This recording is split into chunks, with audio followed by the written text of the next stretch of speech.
Local 4 News starts now with a breaking news alert. And we begin here tonight at 6 with breaking news from the University of Michigan. The team's running backs coach, Mike Hart, in the hospital at this hour after collapsing on the sidelines. Head coach Jim Harbaugh said after the game that Hart had a medical emergency and, as you just saw there, had to be carted off the field. According to reports, Hart suffered a seizure on the sidelines. Candace is here now with more. And I know a lot of folks wondering about his condition. And obviously, this is an emotional time for both teams. Yes, for both teams. It's a super unfortunate event. We've learned within the last hour that Hart is in stable condition and will stay overnight in a hospital for observation in Bloomington. After a commercial break following an Indiana touchdown in the first quarter, the Fox broadcast announced a member of the Michigan coaching staff collapsed on the sideline. Both players from each team took a knee as Mike Hart was lifted onto a stretcher and carted off the field. He was taken to a nearby hospital. Hart reportedly reached out to the team during halftime to tell them he was doing well. The 36-year-old has ties to both teams as he was a former player and a coach at Indiana. Jim Harbaugh talked about the incident after beating Indiana. A medical emergency during the game, and he's in stable condition. He's going to stay overnight here in Bloomington for continued observation. But Mike's a strong guy, and abundant prayers going his way. We will have more updates once they become available. As for highlights of the game later on in sports. All right. Thank you, Candace.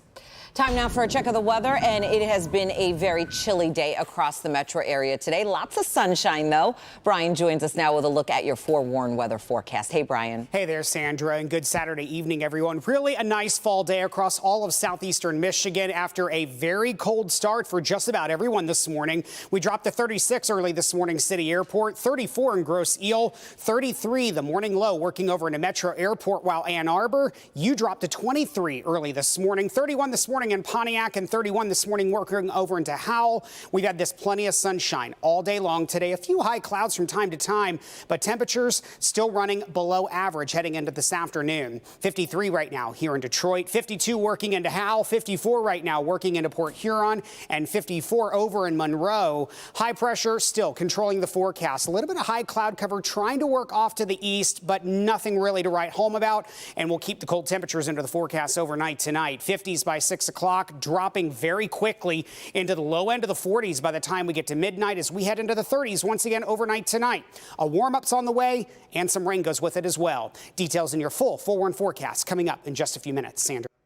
All right. Thank you, Brian. Some tense moments today to start off the weekend for passengers on an Amtrak train leaving Metro Detroit. The train departed Pontiac right around 5 yesterday, heading to Chicago. Passengers say the train faced several delays. No heat on the train, no lights, no food, no running water for hours on end. Jacqueline Francis is live now as those passengers on board are sharing their story. And we're also hearing what Amtrak has to say about what happened. Jacqueline? Yeah, it's pretty crazy. I mean, this story, Sandra, takes Travel Nightmare to a whole new level. It got so bad and so smelly from unflushed toilets at some point that passengers began escaping from the stopped train. But before I give away too much, let me show you.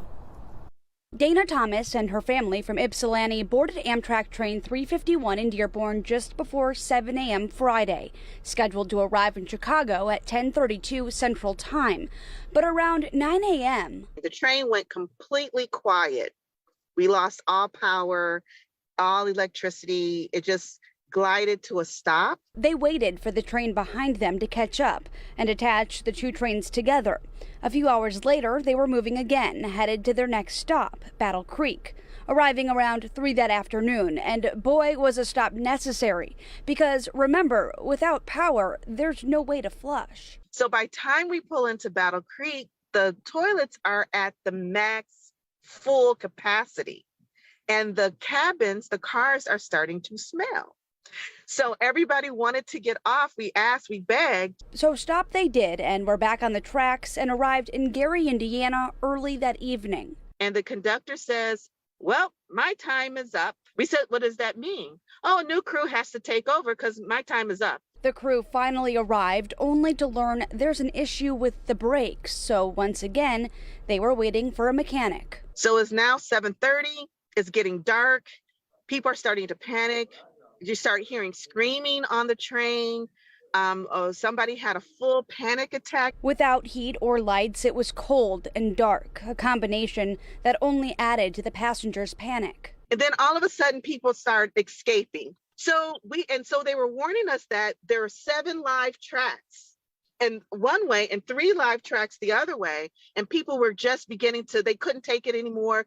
They called Ubers, and Ubers were actually stopping on the side of the freeway, picking people up.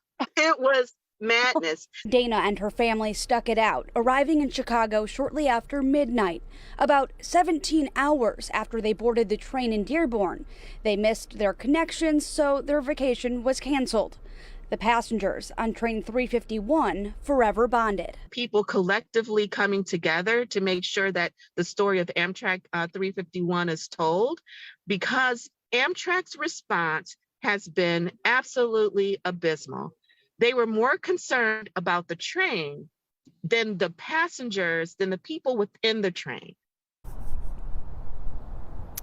We have been in touch with Amtrak, and they confirmed this series of stops and mechanical woes. A spokesperson with Amtrak saying they gave out vouchers, they refunded trips, and among other things, apology emails as well, as you can imagine. But for those passengers we talked to, and quite a few of them, they say that's just not enough, considering, especially in that whole 17-hour ordeal, the only food they got was a bag of Chex Mix and a bottle of water. Reporting live, I'm Jacqueline Francis, Local 4. What an ordeal for those passengers. All right, Jacqueline, thank you. So much more to come right here on Local 4 News at 6. Stay with us. We'll be right back.